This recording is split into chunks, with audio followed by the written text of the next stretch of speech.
প্ৰিয় শ্ৰোতাবন্ধু নমস্কাৰ। অনুষ্ঠানৰ আৰম্ভণিতে আগবঢ়াইছোঁ যোগ আৰু ইয়াৰ লগত জড়িত আনুষংগিক দিশসমূহৰ সম্পৰ্কে এটি কথোপকথন। প্ৰিয় শ্ৰোতাবন্ধু, আজিৰ এই কথোপকথনটিত অংশগ্ৰহণ কৰিছে পিংকু গগৈ। তেখেত হৈছে এজন প্ৰশিক্ষক আৰু বহুদিনৰ পৰাই তেখেতে যোগাসনৰ লগত জড়িত হৈ আছে। দাদা, প্ৰথমে মই আপোনাক আজিৰ এই অনুষ্ঠানলৈ আন্তৰিকতাৰে স্বাগতম জনাইছোঁ। ধন্যবাদ। আপোনাৰ ঘৰ কোন জেগাত? মোৰ ঘৰ জামুগুৰি গাঁও। হয়, আৰু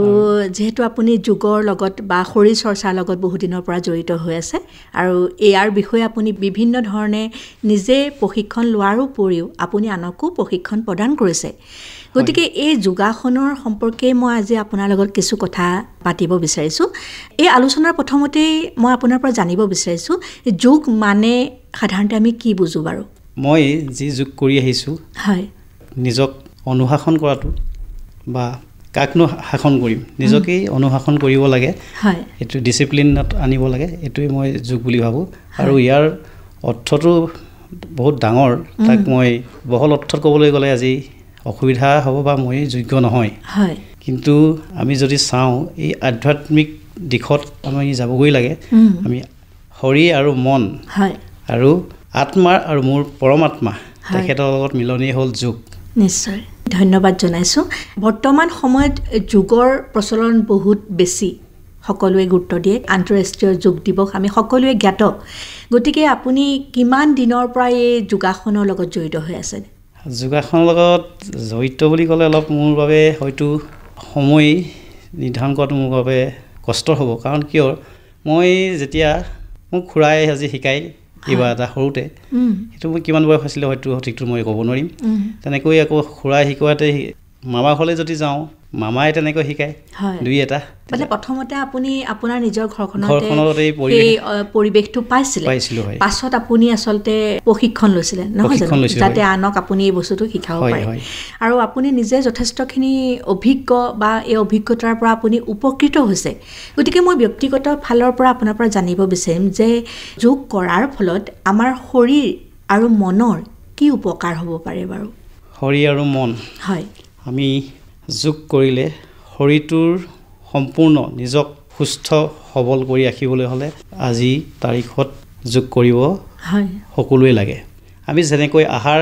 গ্ৰহণ কৰিলে, যেনেকৈ আহাৰৰ পৰা আমাৰ সুস্থ শৰীৰ এটা পাওঁ, তেনেদৰে এই যোগ কৰিলে আমাৰ সুস্থ শৰীৰ নিৰ্মাণ হয়। সুস্থ শৰীৰ পালেহে এটা মন স্থিৰ হ'ব আৰু সুন্দৰ এটা মন পোৱা যায়। সুস্থ শৰীৰত সুস্থ মনে বাস কৰে বুলি এই বাক্যশাৰী বহু লোকে কয়। নিশ্চয়কৈ। যোগৰ আদি অনাদি যোগগুৰু যদি কোন হয় বুলি আপোনাক সোধোঁ, কি ক'ব আপুনি? এই ক্ষেত্ৰত মই শাস্ত্ৰ বিষয়লৈ যাবলৈ, শাস্ত্ৰ বিষয়ত মই ইমান পাৰ্গত নহয়। তথাপিতো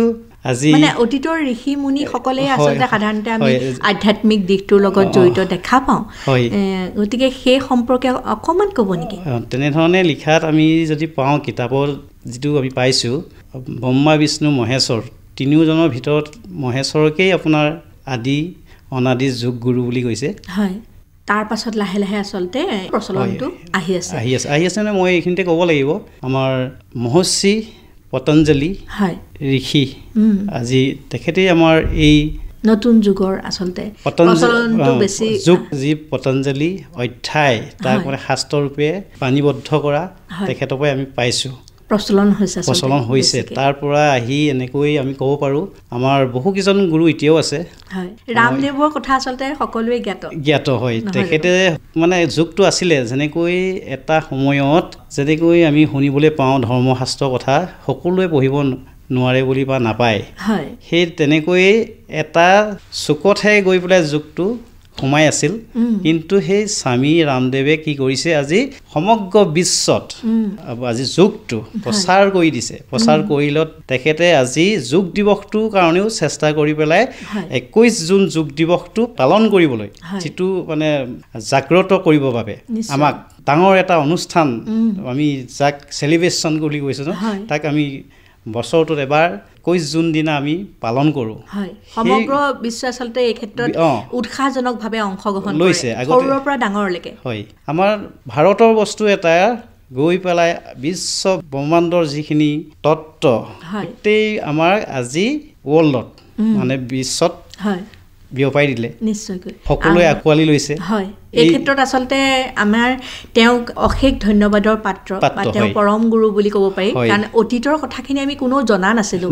আমি ব্ৰহ্মা বিষ্ণু বা আপুনি শিৱৰ কথা কৈছে সেইখিনি কথা আমি আচলতে কিতাপৰ পাতত পাইছিলোঁ কিন্তু বৰ্তমান যিহেতু ছ'চিয়েল মিডিয়াৰ যুগ মোবাইলটোৰ পৰা টেলিভিছনৰ পৰ্দাৰ পৰা আমি ৰেডিঅ'লৈকে যদি শুনো ৰামদেৱৰ কথা আচলতে যুগ বুলি ক'লে ৰামদেৱ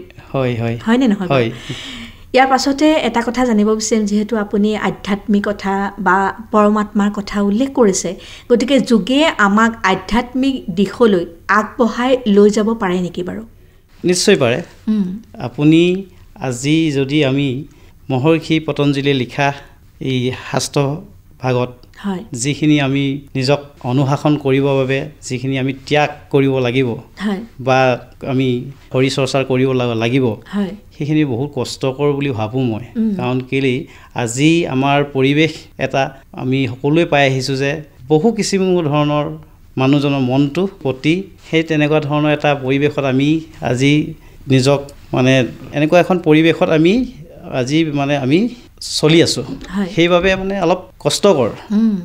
কাৰণ মই যদি ভাল পথে চলিম বুলি ক'ম হয়তো কালিলৈ দুজনে হাঁহিব যদি মই মিছা কথাটো ক'বলৈ নিবিচাৰিম কিন্তু সঁচা কথাকেই ক'লে কিন্তু মই মূৰ্খ হ'ম এনেকুৱাবিলাক বস্তু আছে তাত কিন্তু যদি আমি পতঞ্জলি মহৰ্ষি পতঞ্জলীয়ে লিখা আমি শাস্ত্ৰ ভাগক যদি আমি দৰ্শন কৰি তেওঁ মাগেৰে যাবলৈ হ'লে আমি নিশ্চয় ঈশ্বৰক পাম নিশ্চয় তাত লিখিছে এইটোৱে লিখিছে বহুত সূত্ৰ আছে তাত সূত্ৰ বুলি কৈছে তাত য়ম নিয়ম আসন ধ্যান ধাৰণা সমাধি এইটো সত্য মানে আমি যদি নিজক আজি এইকেইটা সংযম কৰিব পাৰোঁ আজি মই আমাৰ পৰিৱেশত থকা কাৰোবাক খুব খং কৰি কিবা কাৰণত গালি পাৰিলোঁ সেই শব্দটো মই এৰিব নোৱাৰিম সেই শাস্ত্ৰ ভাগৱতলৈ চালে মই মানে শব্দৰ যিটো ব্ৰহ্ম বুলি কয় হয় ব্ৰহ্ম শব্দ মই এৰোতে মানে খুব এৰিবলৈ আৰু নহয় আমি এইটো কওঁ ভাবি চিন্তিটো এৰিবলৈ আমাৰ অসুবিধা হ'ব কাৰণ কেলেই হয় কিন্তু যোগে এজন ব্যক্তিক মানে সংযমী হ'বলৈ শিকায় আৰু সেই ধৈৰ্য শক্তি বঢ়াই আৰু বাক্য শাৰী নিজক শয়ন কৰিবলৈ শিকায় যে এইষাৰ কথা ক'লে সি কোনোবা এটা কাৰণত আপোনাৰ মাইণ্ড কৰিব যে নাজানি কৰিলে বা ধৰক কিবা এটা আপোনাক নিজক বুজাব পাৰিব মনেৰে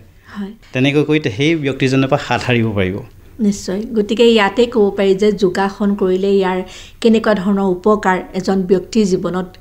মানে আহে বা আনে কেনেকুৱা ধৰণৰ সংযমী হ'বলৈ শিকায় আপুনি কোৱা উদাহৰণটো নহয় জানো বাৰু ইয়াৰ পাছতে মই জানিব বিচাৰিম প্ৰণায়াম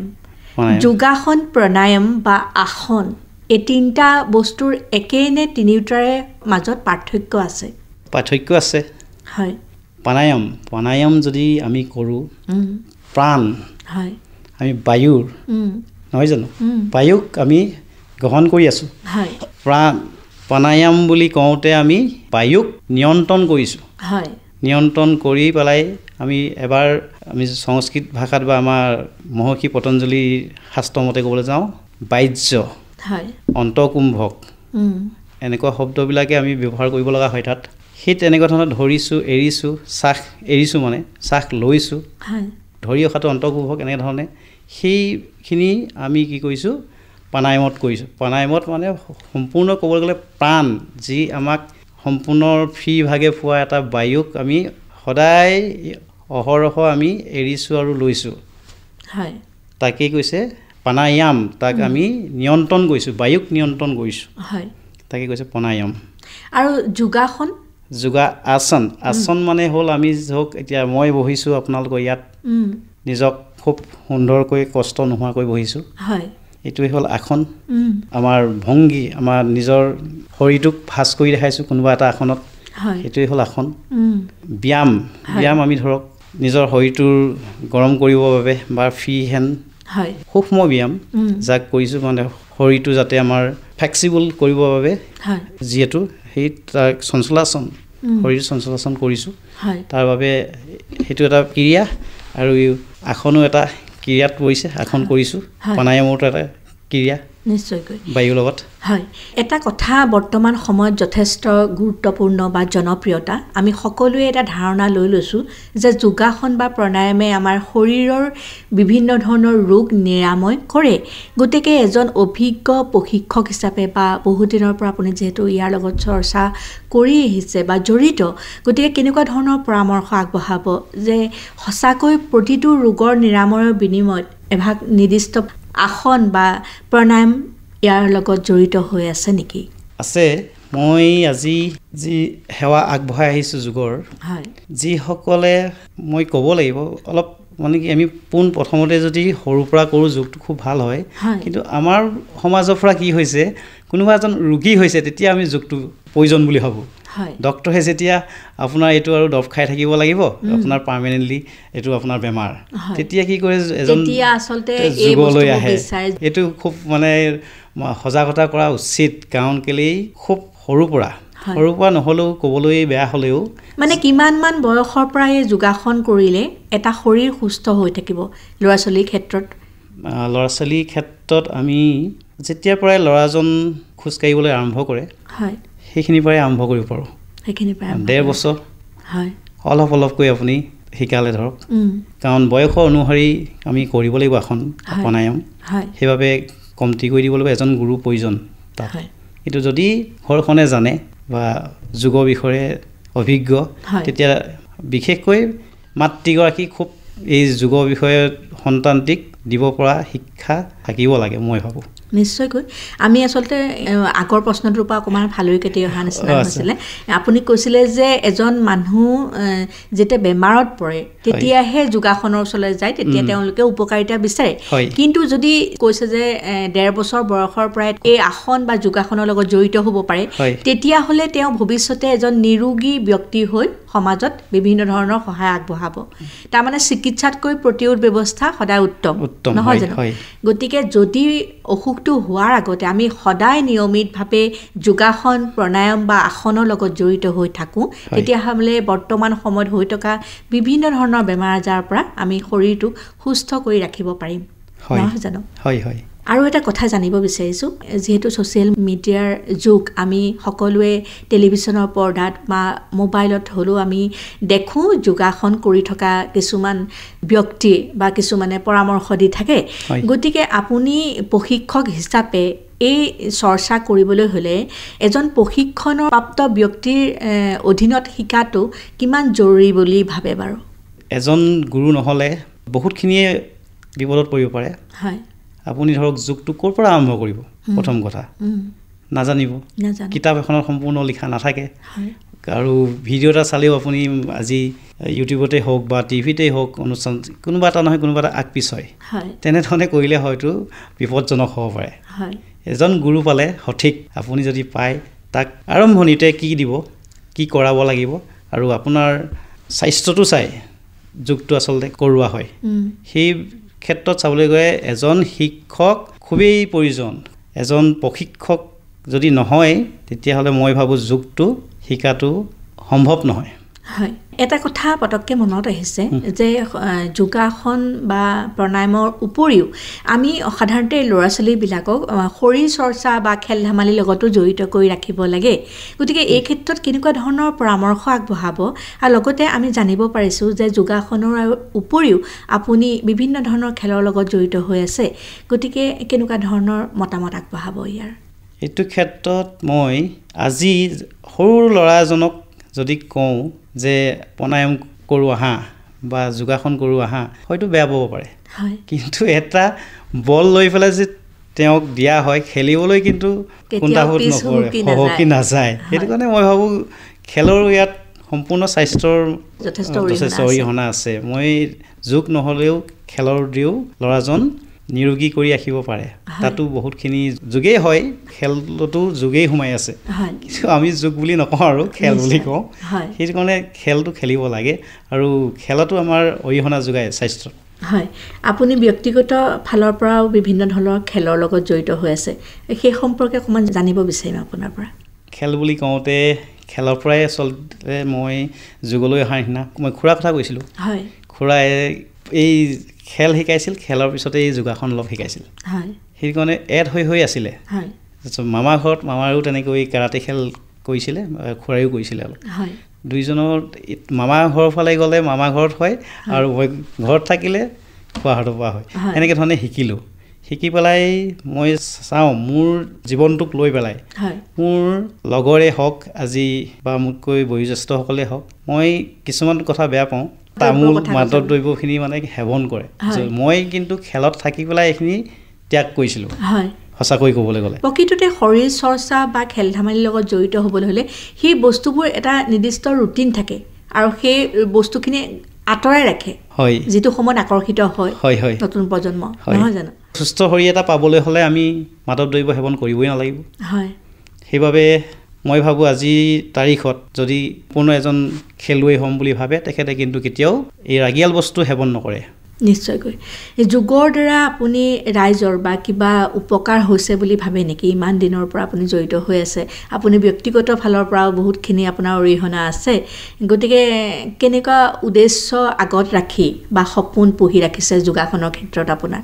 মই ক্লাছ কৰি থকাৰ ভিতৰত মই নামবিলাক ক'লে বেয়া হ'ব মই নকওঁ এই মাধ্যম যদি শুনে তেখেতেও গম পাব যে মোৰ কথাই কৈছে নহয় জানো তেখেতক দেখা কৰিবলৈ গৈ এদিন গম পালোঁ যে তেখেতৰ ডিঙিটো অলপ কষ্ট পাই পেলাই বহি আছে কিন্তু বহুত মানুহ আহি তেখেতক দেখা কৰিছে কিন্তু কোনো নুসুধিলে বুলি ক'লে মোক কথাষাৰ তেতিয়া মই ক'লোঁ যে আপোনাৰ এনেকুৱা এনেকুৱা কষ্ট পাই আছে আপোনাৰ ডিঙিটো বিষ নেকি যে হয় কেনেকৈ গম পালা এনেকৈ ধৰণেও মোক প্ৰশ্ন কৰিছিলে নহয় আপোনাক দেখি লাগিছে এনেকৈ ক'লোঁ মই সঁচাই মই বিষ 15 দিনহে আছে আৰু মই মানে দিল্লীত গৈ মোৰ এই অক্টোপ্ৰচাৰ কৰিব লাগিব এই 4-5-6 বুলি কৈছিল নেকি মই সঠিকটো পাহৰিছোঁ তেনেকৈ বুলি ক'লোঁ তেতিয়া ক'লোঁ মই অলপ আপোনাক মানে সহায় কৰিব পাৰোঁ নেকি বা যোগাসনৰ লগত মই জড়িত আপোনাক মই সহায় কৰিব মানে যোগ কৰাব বিচাৰোঁ নাই ডক্টৰে যেতিয়া আৰু অপাৰেশ্যন কৰিবলৈ কৈছে ক'ত হ'বনো ভাল আৰু এনেধৰণে কৈছিলে তেতিয়া মই ক'লোঁ দিয়কচোন আপুনি 15 দিন আছে কমচে কম কৰি চাওক যদি নহ'লেতো নাই আৰু নিশ্চয় নহয় জানো তেনেকৈ বুলি কলত মোক ক'লে চিন্তা কৰিলে মানুহজনে কৰাৰ পিছত কৈছে ঠিক আছে আহিবাচোন বাৰু নাম্বাৰটো ল'লে লৈ পেলাই মই জোৰ কৰাতে মই নিজেই আগবঢ়াই দিলোঁ সেৱা আগবঢ়াম বুলি কৈ কথাষাৰ উলিয়ালোঁ যিহেতু মই গ'লোঁ মই প্ৰথম দিনা নোৱাৰিলে তেখেতে কৰিব দেই কোনোবা কাৰণত ৰাতি দেৰি হ'ল আৰু আহিবলৈ হাতৰ দেৰি হ'ল মই হ'ব দিয়ক একো নাই তাৰপিছত নিশ্চয় কালিলৈ কৰিম বুলি কৈ মোক কথা দিলে তেখেতে কথা দিলত মই গ'লোঁ তেখেতে উঠিলে অলপ পলম হৈ উঠা তথাপিতো মই সৰু যদিও তেখেতে মানে মোক আৰু গুৰু বুলি মানিলে আৰু তেখেতে মই যি কৰালোঁ তাকেই কৰিলে কৰাৰ পিছত তেখেত সুস্থ হৈ উঠিলে তেতিয়া মোক কৈছে প্ৰভু তোমাক আৰু মই গুৰু মানিলোঁ অপাৰেশ্যন নহ'ল আৰু মই ভাল লাগিলে মই মানে আচলতে কি এইটো ক'বলৈ গ'লে মই সৰুতে মই উদণ্ডৰ টাইপৰ ল'ৰা আৰু মই কাৰোবাৰ গালত নাইবা শৰীৰত কোনোবা আঘাত কৰিহে মই ভাল পাইছিলোঁ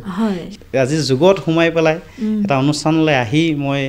এজন ব্যক্তিক যেতিয়া সুস্থ কৰিবলৈ পাওঁ এইটো মোৰ বাবে বহুত ভাল এটা মই আশীৰ্বাদ পাইছোঁ বুলি মই ভাবোঁ সেইকাৰণে মই আগবঢ়াবলৈ বিচাৰোঁ খুব ভাল লাগিলে আপোনাৰ কথাখিনিৰ পৰা ইয়াৰ দ্বাৰাই গম পায় যে আপুনি কেনেধৰণে সমাজৰ উপকাৰ সাধিছে ভৱিষ্যত পৰিকল্পনা সম্পৰ্কে ক'ব নেকি অকণমান ভৱিষ্যত কল্পনা আছে বহু আছে মানে মোৰতো এতিয়া তেনেকৈ মাটি অলপ নাই আৰু আৰ্থিকভাৱেও মই দুৰ্বল কিন্তু সেই মহৰ্ষি পতঞ্জলি যি শাস্ত্ৰভাগী তাক যদি আমি অনুসৰণ কৰিবলৈ যাওঁ মানে নোকৰ পইচাত বা আৰ্থিক এইবিলাক খুজিব নাপায় তেনেকুৱা এটা শব্দ আহে বাবে আমি তেনেকৈ কষ্ট কৰা নাই মানে ইয়াত ত্যাগৰ যি আহে আৰু নিজেই হ'ব বুলি এনেকুৱা ধৰণৰ এটা আছে চাওঁ কিমান হয় কৰিম বুলি ভাবিছোঁ এনেধৰণে ধৰক এখন যদি মোৰ পথাৰ হয় তাত যদি মোৰ যোগ হয় স্কুল টাইপত যোগ অনুষ্ঠান আজি কৰিব পাৰোঁ তাৰপিছতেই লগতে থাকিব খেল ধেমালিসমূহ তাৰপিছতেই আহিলে আমাৰ যিসকল ইয়াত বয়োজ্যেষ্ঠ বহুত মানুহ ৰিটায়াৰ্ড হৈ আহে ন তেখেতসকলে এখন সমাজ বিচাৰে নিশ্চয় 60 বছৰৰ পিছত মই ভাবোঁ তেখেতসকলৰ কাৰণে এখন সমাজ দিয়ে মানে শৰীৰ যি গুণানুকীৰ্তন বা আজি আমাৰ সমাজখনত যি এজন ব্যক্তি ঢুকোৱাৰ পিছত যিখিনি কৰ্ম থাকে তেনেকুৱা অনুষ্ঠানত মই তেখেতসকলক জড়িত কৰাব পেলাই মানে জীৱনটো আগবঢ়াই নিবলৈ কিবা এটা ভাবোঁ কিন্তু ইমান সহজ মোৰ বাবে নহয় একো কথা নাই আচলতে যি পৰিকল্পনা পুহি ৰাখিছে আপুনি মহৎ পৰিকল্পনা আৰু আশা কৰিছোঁ এই ক্ষেত্ৰত আমাৰ চৰকাৰেও বিভিন্ন ধৰণৰ আঁচনি প্ৰয়োগ কৰিছে আৰু আপোনাৰ সপোন নিশ্চয় তীৰ্থকত পৰিণত হ'ব কাৰণ যিহেতু যথেষ্টখিনি আপুনি সৰুৰে পৰা এই কৰ্মৰ লগত জড়িত হৈ আছে আৰু অতীতত যিটো অৱস্থাত আছে তেতিয়াতকৈ বৰ্তমান অৱস্থা যোগাসনৰ ক্ষেত্ৰত মানুহৰ মনোভাৱ পৰিৱৰ্তন হৈছে নহয় জানো গতিকে যোগৰ প্ৰতি আকৰ্ষিত হ'বৰ বাবে সামৰণিত আমাৰ শ্ৰোতাসকলৰ উদ্দেশ্যে কি পৰামৰ্শ আগবঢ়াব যোগ দিৱস যিটো হ'ব হয় তাকে অনুসৰণ কৰি সকলোৱে অলপ অলপ ঘৰতে যদি যোগটো কৰিম বুলি এদিনেই নহয় যোগটো কৰিম বুলি যদি এজন গুৰু লয় ঘৰতে কৰে বা যোগানুষ্ঠানলৈ গৈ পেলাই কৰে তেতিয়া যোগটো লৈ ল'লে মই ভাবোঁ জীৱনটো আগুৱাই নিবলৈ দুখ বেদনাবিলাক আঁতৰি থাকিব নিশ্চয় ত্যাগটো খুব কৰিব পাৰিব আচলতে ত্যাগেই মেইন কাৰণ যে দুখ নিৰাময় কৰিব পৰা নিশ্চয় খুব ভাল লাগিল দাদা আশা কৰিছোঁ আপোনাৰ পৰামৰ্শৰ পৰা আমাৰ শ্ৰোতাসকল নিশ্চয়কৈ উপকৃত হ'ব আৰু সকলোৱে সজাগ হ'ব বৰ্তমান যথেষ্টখিনি সজাগতা আহিছে আৰু আমি এই অনুষ্ঠানৰ তৰফৰ পৰা অনুৰোধ কৰিম যে এটা দিনৰ বাবে ৰৈ নাথাকি সদায় যাতে অলপ অলপকৈ অনুসৰণ কৰে বা এজন গুৰুৰ কাষ চাপে আৰু আপোনাৰ যি মহৎ উদ্দেশ্য আগত ৰাখি কৰ্মৰ প্ৰতি আপুনি অগ্ৰসৰ হৈছে আশা কৰিছোঁ সেই উদ্দেশ্য আপোনাৰ তীৰ্থকত পৰিণত হওক আৰু লগতে ইমান ব্যস্ততাৰ মাজতো আমাৰ অনুষ্ঠানলৈ আহিলে ইমানখিনি সময় দিলে তাৰ বাবে অনুষ্ঠানৰ তৰফৰ পৰা আপোনালৈ পুনৰ পৰা আন্তৰিক ধন্যবাদ জ্ঞাপন কৰি আপোনাৰ লগত হোৱা এই কথোপকথনটি আজিলৈ ইমানতে সামৰিছোঁ ধন্যবাদ ইমানপুৰে শ্ৰোতাসকলে অনুষ্ঠানত যোগ আৰু ইয়াৰ লগত জড়িত আনুষংগিক দিশসমূহৰ সম্পৰ্কে এটি কথোপকথন শুনিলে এই কথোপকথনটিত অংশগ্ৰহণ কৰিলে পিংকু গগৈয়ে